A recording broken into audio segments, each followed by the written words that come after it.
Diet starts tomorrow, but the podcast starts now. What is up, everyone? How you doing?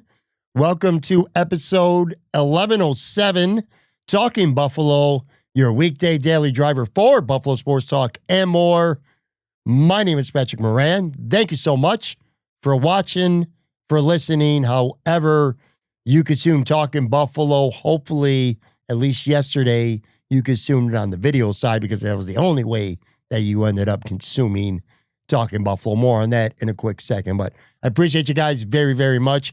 A big shout out to both of our sponsors, Sunny Reds, 1841 Aber Road, just down the way from Highmark Stadium. Highmark Stadium, of course, is going to be rocking on Friday, the blue-white scrimmage. It's going to be a great time. The Bills are back in Buffalo for practice on Friday. Anyway, if you're going there, stop at Sunny Reds, man. Outdoor patio. And with this summer, the sun, a great time. And it's a brand new patio. It is sweet as Sunny Reds. Also, big shout out to Imperial Pizza as well, with both their locations, 1655 Main Street, near Canisius College, and of course, the South Buffalo staple, 1035 Aber Road, home of the very best lunch special in town, one of the most popular pizza joints, not just in Buffalo, but all of Western New York.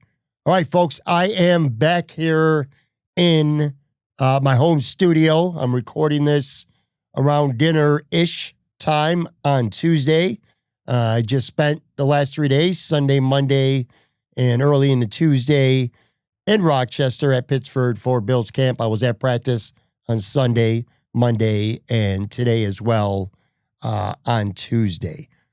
Monday, what a disaster. Well, a good day and all, but a disaster for this show. Holy shit, man. It was the things that content creation nightmares are made from. So on Monday, I went to St. John Fisher. I brought camera gear and a tripod, and my initial instinct was to take in practice, set up near like the corner of the end zone, somewhere near the field, and record Talking Buffalo afterwards with some observations and maybe a guess. Well, honestly, it was hot as balls out. It was just too damn hot out. I was sweating through my clothes, sticky mess, swampy. I just wanted to get the hell out of there. So I did not do that. I changed course and I decided to go to Pittsford Dairy. I said, you know what? First of all, milkshakes aren't a bomb. I had one there the day before, first time. I was like, this is the best milkshake I've ever had. Then I looked outside, and it's perfect to record something. A bunch of shade, a bunch of trees, benches, chairs. I was like, you know what? Screw St. John Fisher for recording purposes. I'll go to Pittsford Dairy. I'll get myself a milkshake and probably something else to eat because I can't control myself, and I'll record my show there. So that's what I did. And funny enough, too, my guy, Matt Oren, who's on the show, of course, pretty much every week from SB Nation, he was at practice on Monday. In fact, he was on the field. They got a credential through the Bills. He showed up there. Did not know he was going to be there. It came like in the middle of the recording, popped in, made a cameo on the show. So I do that. I'm like, all right. Well, I didn't love the way the taping turned out, but I was like, all right, this is fine. This is good enough. Well, I looked because the way my remote setup is, I had to do it on my phone through a video app, and it stopped. I don't know what I did wrong. I'll figure it out. But the recording stopped. So it was garbage. Useless. So then, like as if this nightmare couldn't get any worse, I go back to the hotel and record a podcast, which is what I did not want to do to begin with. I did a podcast from the hotel on Sunday night for Monday. And it's a nice room, nice hotel, but it was just a big ass room. And it was just really hollow and echoey because there's not a lot of stuff up on the walls. And it's just a lot of open space. I didn't like the way it sounded, but I ended up having to resort to doing that. So that's what I do. I get the episode done. I do all the stuff I always do, the show notes, the thumbnail, blah, blah, blah, blah, blah, blah. Put it up on YouTube and I schedule it, or so I thought, for the audio side. Well, it did end up going on YouTube. I don't know what I did wrong, but I did not schedule it right because, long story short, the Tuesday episode of Talking Buffalo never dropped overnight on the audio side. I usually release it. It publishes like right around midnight into the next day for like Spotify, Apple, all those platforms, and it never dropped. So all that nightmare, recording the show twice, going to 3 different locations, pretty much was all for naught, except for the people who actually watched the show on YouTube, and I do thank you for that. So anyway, what a goddamn disaster. For that reason alone, although St. John's Fisher was awesome, and we're going to talk about a bunch of things that happened on Tuesday beyond just the big Max Hairston news, of course. It does feel good. Right after practice, I bounced. I wanted to get back home, record the podcast here. I did stop at Pittsburgh Dairy for a 3rd consecutive day. Those chocolate milkshakes are like crack to me, man, just addicting. But anyway, I'm back here in Buffalo in my studio, and I'll talk about I'm going to be at more practices at St. John's Fisher. More on that later on. I don't want to waste any more time. I want to dive into my biggest camp observations from Tuesday. And look, I could spend the entire show talking about the big news, the big thing that everybody's going to talk about. And I'm like, when it happened, or when we heard about it anyway, because it wasn't it wasn't a contact injury. It wasn't something that happened during 1-on-1s or 7-on-7s or 11-on-11s. What happened to Max Hairston was during individual drills, and Teron Johnson described after practice. I heard it. He was talking about all they were doing is running a loop and then hitting a bag. And that's where Max Hairston had the non-contact injury. My first thought when I heard about it, I'm like, well, there it is. HBO Hard Knocks. Guess what, man? They've probably, now I'm not saying they wanted this to happen. Of course they didn't. Nobody wants this to happen. But it's like, well, HBO Hard Knocks, I guess they found the big storyline, the thing to reel people in for episode 1 of Hard Knocks that'll be dropping on Tuesday, August 5th. James Cook sure as hell didn't give him that story that we all thought might be the big thing. Coming into camp, we're like, James Cook might show up, but he might hold in. He might practice a little bit. That has not been the case. James Cook has showed up and he has showed out. He has looked borderline spectacular almost every day. Certainly the 3 days that I've seen him, he's looked really, really good all 3 days. So there is no James Cook hold out, hold in, none of that storyline stuff for them to really feast on. But Tuesday, they got it. Unfortunately, HBO, they got it, man. You fucking injuries, pardon my French. And again, this time a major one into their first round pick. Like I said, Teron Johnson described it, just running around a loop, hitting a bag, total non-contract or contact injury. John Scott from Channel 2 had a nice extended video, not nice, but an extended video on social media. You could see it. He's laying on the ground. They're working on his knee. He gets up. It looked emotional, like his head was on the trainer's shoulder or a teammate or two. I couldn't remember which one it was. Now, he did walk, I don't want to say under his own power, but he wasn't carted off. So I guess if you're holding out hope, that could be a good thing. But I'll say this much. I'm recording this, so I'm going to make sure I look at the time. It's about 6 p.m. on Tuesday. I'll be surprised based on the initial, what people were talking about. And I'm not talking about fans in the stands. I'm talking about people that are in the know. I'll leave it at that. I had good access to practice on Tuesday. I wasn't up in the stands. And now I wasn't on the field like the accredited media was, but I was in an area where you know things. All right, let's just put it that way. It was a good area, but we heard that it was significant pretty much within the first 5 minutes. How significant? We'll find out soon enough. In fact, by the time you listen to this, you'll probably know. It's crazy, dude. The injury list is just, it's unbelievable for just this portion of training camp. I mean, it's crazy.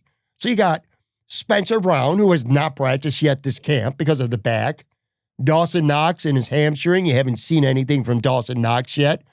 Ditto for Seth Van Granger.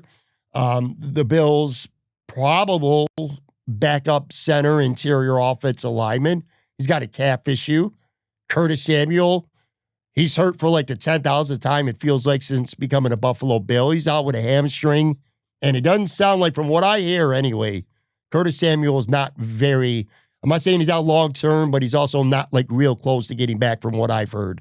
KJ Hamler, I think he had a heat issue or something I saw on Monday. It was hot as shit out Monday, so I wouldn't blame him. I was actually keyed on him, and I saw him kind of walking a little woozy off the field, so maybe that adds up. But anyway, no practice for him on Tuesday. Tyrell Shavers, obviously with the ankle, we know about that from Sunday. That's just the offensive side of the ball, man. It's crazy. You flip over, Terrell Bernard, he's got a hamstring issue. He has not practiced the last 2 days. Dorian Williams, he got hurt, I think, on his first day. Calf injury. Haven't seen him since. And now, of course, Max Hairston, the big one, the first-round pick. Like, shit, man. Even Tyler Bass is walking around gingerly and hasn't practiced over the past 2 days. Just crazy, man. It's crazy. Around right now, you're on the sidelines.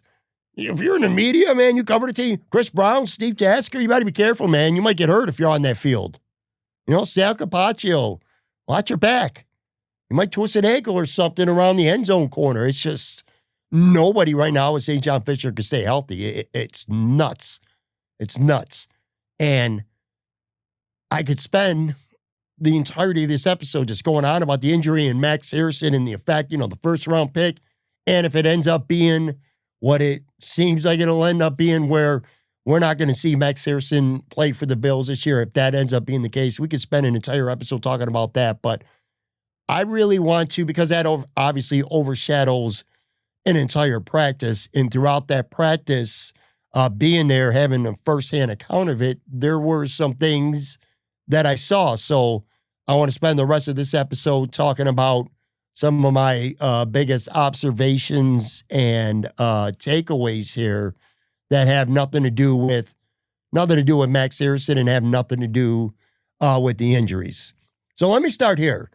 If you follow me on Twitter, and if you don't, you should, by the way, at Patrick Moran TB, around 8:30 a.m. on Tuesday, I had kind of like a practice wish list. I said there were 3 things that I'd really like to see on Tuesday with the Bills practice. And honestly, I don't remember what the other 2 are. But the first one, I know what it was. And I said that I'd like to see Trey White get tested more. And again, I tweeted about this before practice. Trey White has been, before Max Hairston's injury today, Trey White has been, without question right now, CB2. Like, he's getting pretty much every first-team defensive rep when they go out for 7-on-7s or 11-on-11s for different segments. It's been almost exclusively Tre White with Christian Benford. Tre White certainly looks, and he already did look before Tuesday, like he was in line to be the starter, at least to begin the season. That's the way it felt. But, and I've liked what I've seen, little I've seen from Tre White, but my thing was, going into Tuesday, was I wanted to see Tre White get tested. Like, I didn't see a lot of balls getting thrown at him. They do some individual drills or one-on-one drills or stuff like that. But, like, specific drills where he's one-on-one with a guy or a full 11-on-11, I haven't really seen Tre White get tested. I've seen other guys get tested a ton. Max Hairston's gotten thrown at a ton. Dorian Strong's got thrown at a ton. Hell, even Christian Benford has gotten thrown at some, but I haven't really seen Tre White get thrown at much. So I wanted to see him get tested, and he did. He definitely did. And I'll tell you this, with the exception of one play, which, in fairness to him, I don't even know if it's his fault or not. I don't know if he was responsible for running all the way down the field with this guy, or if he was supposed to pass him off to Damar Hamlin. I don't know what coverage they're in. I'm not smart enough to know that kind of stuff. But with the exception of that play, Tre White, what I saw on Tuesday, all the concern or all the tests that I wanted to see, he had them. And he passed them with flying colors. Flying colors, man. It was a great, great physical day for Tre White on Tuesday.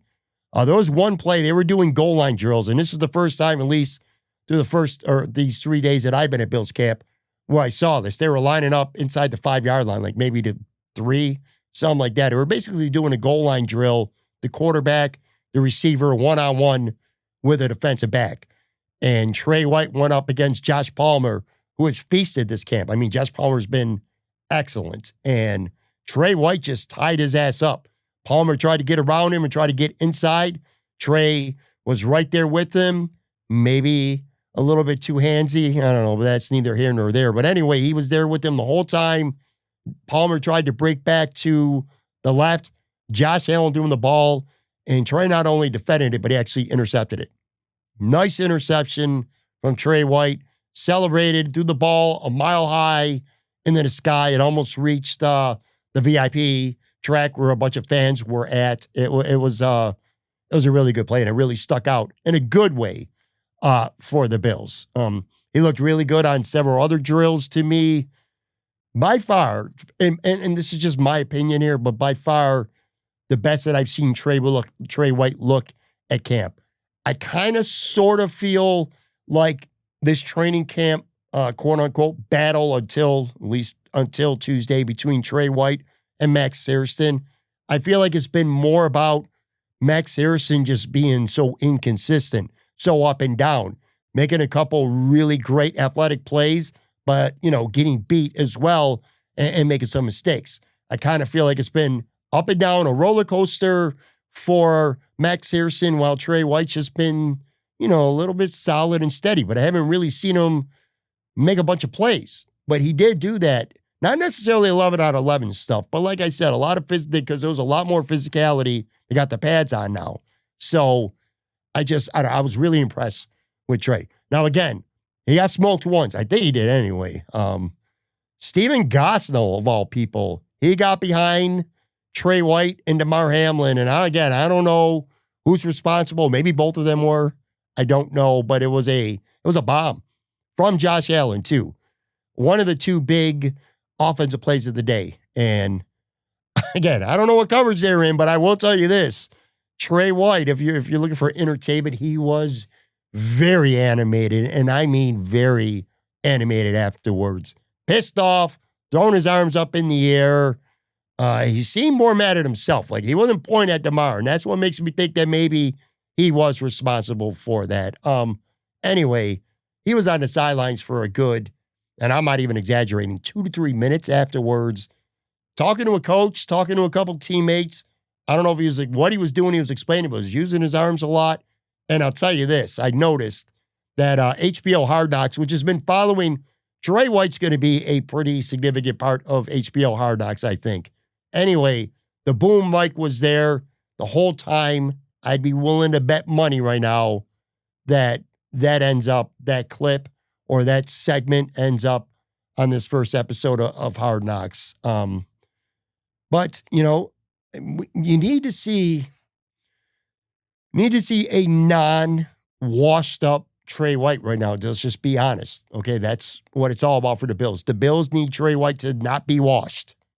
That's what it is. And again, the thought was he was going to start before the Max injury. And now that's a lock at this point. So I hope, the optimistic part of me hopes that it's a situation like the first month of 2023. So he got hurt and he came back in 2022, the second half of the season, and he was lousy. I mean, he was not good, right? And he came back in 2023 much more removed from his injury, and he looked awesome. That was coming off the ACL. And he looked really, really good in 2023. And it started at training camp, looking really good, which, again, he's doing that now. But that carried into the regular season. He was fantastic. He was old Tre for a month before that Miami injury. At the very end of the game in 2023, he got hurt. His season, and at the time his career in Buffalo was over. He went to the Rams last year, and that was just a disaster. And then he went to the Ravens, and he was so-so. But it kind of reminds me, maybe that's the Tre White at the back end of 2022, where he wasn't as far removed, this time with an Achilles injury. So he was still working himself back. And now he's had, that's January, we're in July now, an extra 7 months. He's worked himself all the way back, and, he's 100%. So That's the positive that I take away. He is so much further removed now than he was with the Rams and the Ravens last year from the injury. That's what we saw, that improvement from 2023, from 2022. We've already seen that before. My concern with Tre White continues to be him still running stride for stride. He's physical. He knows how to tie guys up. A very smart player. We've been seeing that for years. But if he's got to run stride for stride in that long passing game, well, that's why you drafted Max Hairston to begin with, right? So I guess we'll find out soon enough if, Tre White is good enough to be a solid CB2. But based on what happened on Tuesday between him looking good or him looking good at camp and what happened to Max, it's certainly looking like we're going to find out, because he's definitely now going to be your starter. All right, let's take a real quick break, come back on the other side, and we're going to fly through some more takeaways from practice on Tuesday.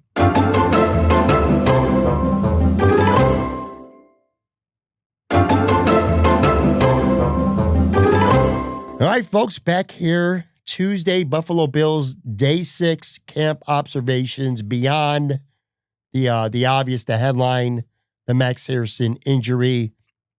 In the first half, I mentioned Stephen Gosnell getting behind Trey and Hamlin for a touchdown. I'll tell you this, if you mention Stephen Gosnell and Deon Cain having the 2 biggest offensive plays of the day before practice, I'll tell you what, man, you should probably have went to your local gas station or Tops or Wegmans. Not Tops, don't go to Tops. Wegmans, and get yourself a scratch off for some lottery tickets or something, because come on, man. Stephen Gosnell, Deon Cain, 2 biggest plays of the day. I already talked about the Gosnell play. Deon Cain, who was with the team for a little bit last year, he just got signed, I believe, on Monday because of this rash of, annoying injuries at wide receiver. Samuel out, Moore not able to go. Laviska Shenault getting worked, but he was out. He's getting worked in slowly now. I haven't really seen anything from him offensively anyway. He's been back for 2 days, seen absolutely nothing from Shenault. And then, of course, Shavers is out too. So Cain gets signed on Monday, and I'll tell you what, he absolutely roasted, and I mean roasted, Dorian Strong down the right sideline, just outran him. And Mitch Trubisky, who I think has, for the most part, stunk, maybe as a Buffalo Bill, definitely from what I've seen at training camp. And he is in a battle, at least I think he's in a battle anyway, with Mike White for QB2 right now. Mitch Trubisky, awful yesterday. I talked about it on the show yesterday. Well, I'll tell you what, Mitch Trubisky threaded possibly the best pass of his Bills career, because it was a beautiful ball down the right sideline. Deon Cain, again, he smoked Dorian Strong, ran under it, and it was a would-be 65-yard touchdown. Easily the play of the day, and definitely the play that probably got the crowd going the most. Although Josh Allen and Stephen Gosnell got a good reaction too. But anyway, my point, Deon Cain, fresh back to the team, just, man, he smoked Dorian Strong. I don't think either guy has a real chance of making this team unless those injuries that we talked about, and I forgot about Hamler as well. You keep those guys if they're out for a long time, but even if they don't make the team, man, it's good to see them get some shine, get an opportunity, and to take advantage of it, because if it's not in Buffalo, there's 31 other teams that are watching as well. So a good play, a good route by Cain. By the way, number 32, what are we doing here? How are you a wide receiver? That should be against the law, man. You should not be able to be a wide receiver and have the uniform number 32, especially in Buffalo, obviously, but any team. 32, come on, you could do better than that for your boy Dean Cain. He just smoked a draft pick for a 65-yard touchdown. Get that guy a number in the teens or in the 80s, for Christ's sake. What are we doing here? Back to Dorian Strong. Look, I've seen a lot of talk about Dorian Strong on social media, okay? A lot of people, and some of them people that, whose opinions I definitely I value. I have some respect for some of these opinions that I see, and a lot of people are talking about Dorian Strong having a really strong, no pun intended there, a good camp, a good spring, a good training camp so far. I'm not seeing it. I'm being honest with you, man. I'm not seeing it at all. Literally at all. I mean, I could not disagree more. If people are saying Dorian Strong is having a really strong rookie training camp right now, respectfully, I could not disagree more. I'm just being honest, man. Again, he got smoked by Kane today. He got smoked by Keon Coleman yesterday. He got smoked by Keon Coleman the day before, too. He's given up plays in every practice, and I've seen 3 in a row now. So I feel like seeing half the practices and both of the ones with pads on, that I feel like that's an ample sample size to have an informed opinion on it. And I'm just not seeing a guy who's making plays on defense. I'm just not seeing it right now, okay? And he's giving up other plays too. And let me be clear, okay? I don't hate. This isn't meant to bash Dorian Strong. I like Dorian Strong. Dorian Strong is making this roster. He's out there, and I noticed it today. I was paying a lot of attention to special team lineups, like who's kick returns, kick coverage, punt returns, punt coverage, and he's out there on all of them. Dorian Strong's making his team, man. He's out there, every special teams unit. I think he's going to be a core 4 special teamer, probably your boundary CB4 on this team, so he's going to make the 53. And it's not like he hasn't done anything good. I mean, I'm making it sound like, the guy's getting roasted every day.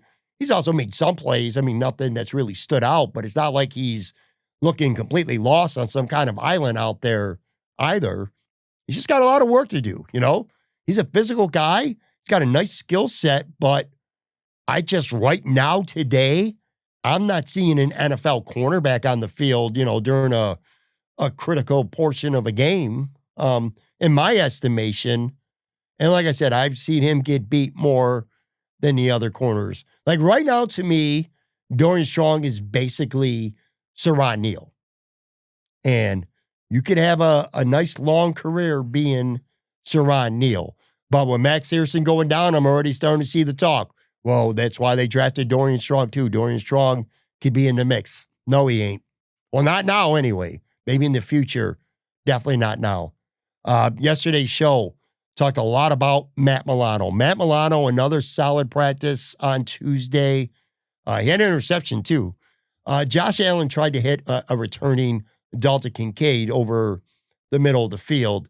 And Milano kind of read that, crept back, and he was just in perfect position for, quite frankly, an interception that was easy. It was a very uncharacteristic, almost surprising, poor decision and poor throw from Josh Allen. And like I said, we talked about Milano yesterday as one of our primary points. If he could avoid this nasty Bills injury bug that's just reaping through this team right now, he's given off, for me, and I said this yesterday, I'll say it again, 2022 All-Pro Matt Milano level vibes at camp. Just like I said yesterday, I'm starting to feel justified saying the bar needs to be raised for Matt Milano. The bar shouldn't just be, let's hope he's still a pretty good player. I think the bar should be, I expect Matt Milano, provided that he's healthy and out there, to be an impactful, game-altering caliber type of linebacker. The guy who's going to get an interception like he did on Tuesday. A guy who's going to get a huge third down sack. Or a guy who's going to, you throw the ball in the flat and Matt Milano makes a one-on-one open field tackle to prevent that guy from getting a first down and the offense ends up punting. He's that caliber of player. And we're seeing it so far in camp. And that is absolutely one of the best storylines coming out of St. John Fisher right now. Speaking of Kincaid, obviously very good news. He only missed yesterday being a Monday. He looked perfectly fine in warm-ups from what I saw. Individual drills. He was running full speed. Saw nothing hit the ground. He caught everything that was thrown his way from what I saw. Couldn't get really anything going in the passing game, though, during 11 on 11s with Josh. But it wasn't because, Dalton Kincaid looked limited to me in any kind of way. So, obviously, very good news. It was worrisome yesterday that he was not practicing, left knee soreness because he missed 3 games last year, and that really hampered him. And he had a left sleeve on his knee yesterday. But he's back today, so that's good. Bad look of the day, and might not be very popular with a lot of people, but I got to call it how I see it. My bad look of the day goes to Buffalo Joe Andreessen. Look, I love Buffalo Joe as much as the next guy, okay? I am rooting for Buffalo Joe as much as the next guy. He is an awesome, awesome story, and he is an NFL caliber football player, okay? Prefacing all that, but today being again Tuesday, during practice, Ty Johnson caught a swing pass from Josh. I think it was Josh. Doesn't matter who it was from. He caught a pass, and he ran to the right sideline, and it was physical. He's clearly out of bounds on the right sideline. When Joe Andreessen, who's, trying to be physical, make a statement, being aggressive, he hit to the ground Ty Johnson well out of bounds. And the problem, again, was Ty Johnson was well out of bounds from what I saw. 2-3 yards minimum. Like, if that was a game, that 100% would have been a personal foul penalty against Joe Andreessen. And for me, it's even worse when it's a practice and it's your own teammate. Ty Johnson stayed down. He limped to the locker room. He should be all right. I think he might have had something with his ankle. Look, there's a thin line, and I get it. It's an aggressive game, heat of the moment. And when I say heat, there was a lot of heat on that field. It was freaking hot again. But there's a thin line between being aggressive and being dumb. And that was let's just say this, man. That was a moment that I'm pretty confident Joe Andreessen would like to have back. Okay. So hopefully Ty Johnson's fine.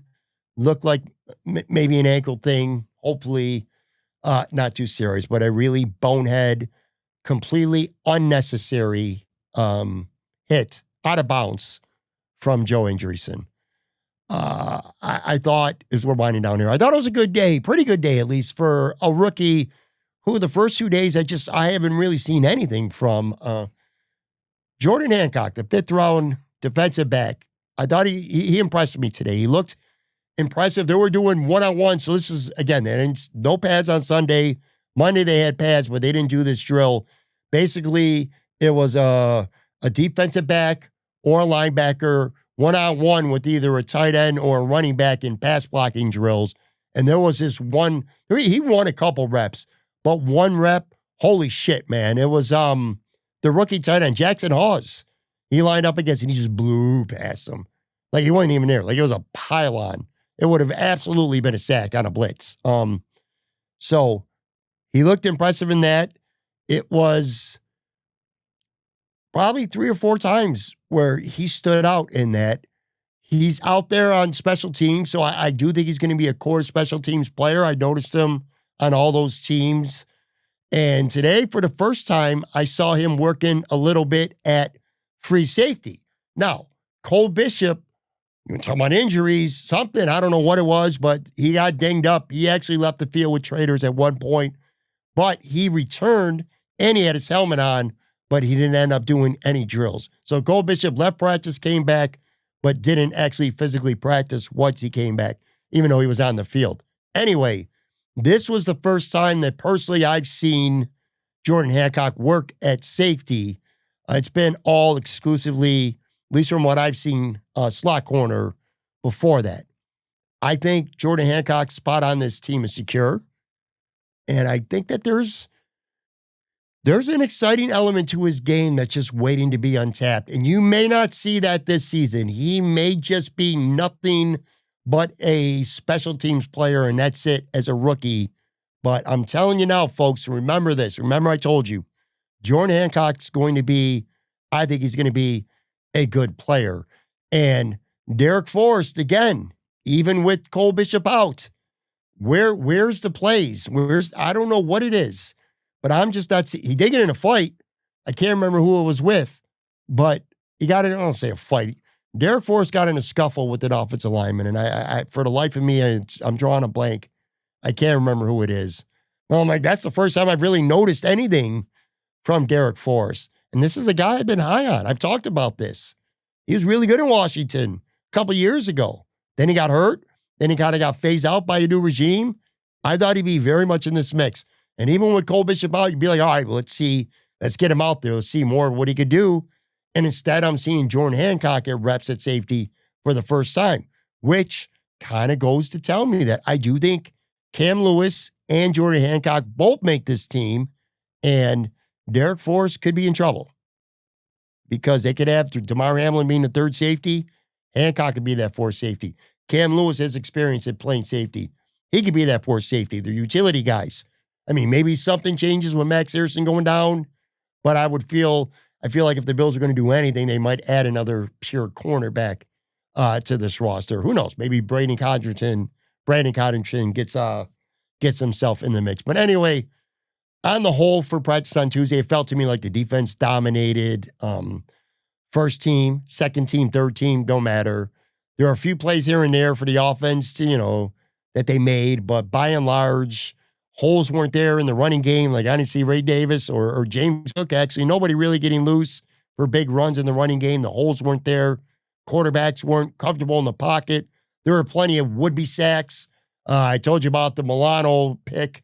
Mike White, who was terrible today on Tuesday, by the way, he airmailed a throw that was an interception by Daquan Hardy, who I forgot to mention. Maybe he gets in the mix at corner if Hairston ends up being done. Anyway, a really bad day for Mike White, a really good day for the defense, and specifically, he's on the thumbnail cover. I probably should have talked about him closer to the beginning, but I'll tell you what, folks, Joey Bosa did more team stuff. First of all, he did team stuff for a second straight day, which I don't think he has done to this part of camp.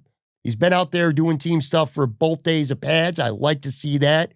And he was out there a lot more today, I thought, than he was on Monday.